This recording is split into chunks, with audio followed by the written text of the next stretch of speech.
prices. Last 1 week period, we have seen copper prices traded in a very narrow range of let's say 512 to 503, whereas other base metal has rallied very well, gained by more than 2.5%. Starting with the fundamental side, we have already seen data point from Europe, US and China were been positive in last 15 days, and because of that prices has got support. Also the supply concern has been supportive for all metal, especially in case of zinc. We have seen now supply has been slightly concerning.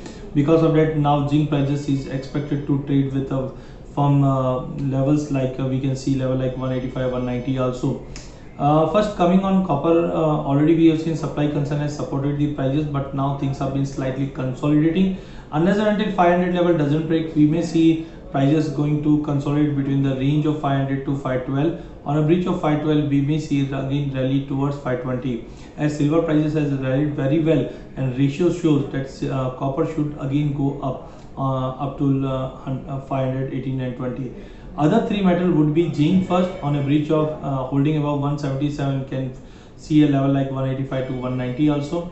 Nickel holding about 1020, we may see a level like 1100 on higher side. And third would be lead. After a very long period, we have reached the level of 149 level. Holding above 149 can give us a target of 155 to 158. Overall, looking to the fundamental side, I think base metal is going to outperform in next 1 week period. Data point up till now has been quite supportive, because central banks and many economies are continuously pushing liquidity in the market, and because of that base metal has got very good support. Technically, I think copper has already been seen some consolidation. Whatever the pullback we may see is a good point to take long position in base metal pricing. Since last 1 week period, we have seen greater volatility coming back in bullion counter. Though returns were quite handsome, we have seen gold prices rallied more than 4%, silver prices rallied more than 4%. Right now, prices are trading above 64,000 for silver, whereas gold prices very well placed above 53,000 level mark. During July month, we have seen silver prices has rallied more as compared to gold. Nearly more than 31% we have seen gain in silver prices, whereas around 10% gain we have seen in gold prices. Looking to the geopolitical tension, secondly, COVID concern is still prevailing in the market.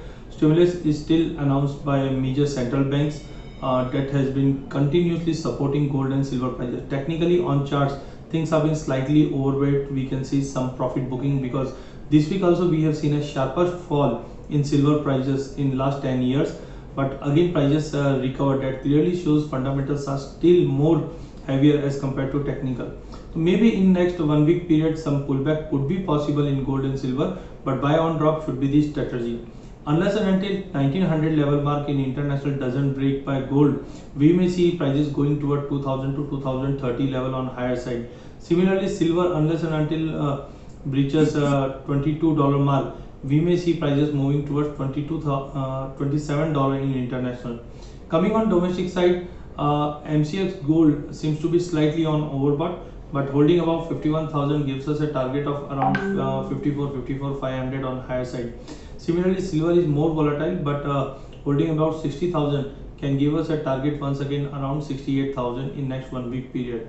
Technically, severe overbought situation has been found on charts. Some correction is been due, but other fundamentals like geopolitical tension, ETF buying is continuously holding gains. Uncertainty in related with the COVID and equity markets are slightly more risky as of now. That is supportive for gold and silver. One more thing is gold silver ratio. Gold silver ratio has been now trading below very well below 80, that is pre-pandemic period. That clearly shows silver is going to be outperforming gold in near term. So overall, in next 1 week period, stay cautious because market is due for correction, but buy on drop should be the strategy. Coming on the crude oil prices, first crude prices trading in a very narrow range. On domestic side, we have seen prices moved in a range of 3,000 to 3,200 level, whereas in international WTI crude oil continues to hold above $40 mark for WTI and not going beyond 42.50 also. No doubt, yesterday we have seen data point, or we can say inventory has been slightly supportive for crude oil prices, but despite that, higher side is slightly kept because of ongoing COVID concern. Still, numbers for COVID are continuously on rise side. That can clearly hamper the energy demand. On that heat, prices are continuously trading with a slight resistance near to $43 mark for WTI in international. On domestic side, unless and until 3200 doesn't break, we expect prices is going to be on a choppy side.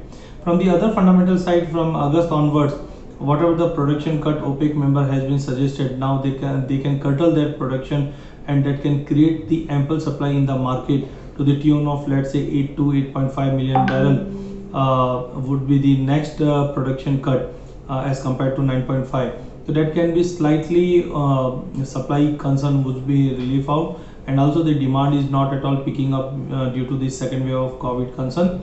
Maybe we can see a breach of 3000 level could possible this week, and prices might get support at 28.50 on MCX. Coming on natural gas, we have seen a sound recovery, more than 6% as we have expected. Overall, we expect during next couple of months natural gas going to be on a firmer side only, but unless and until 150 level doesn't break, possibility of some pullback could be possible. During last 1 week period, we have seen the consumption has been slightly improved as weather condition was been slightly supportive, but still we can face some hurdle around 150 level. Unless and until natural gas doesn't break 150 level, a possible dip towards 135 136 is possible. On that drop, one should again try to take long position on natural gas. Overall, next couple of months is going to be very strong for natural gas. So in energy pack, natural gas seems to be slightly showing a pullback, whereas crude oil prices trading in a narrow range. Thank you.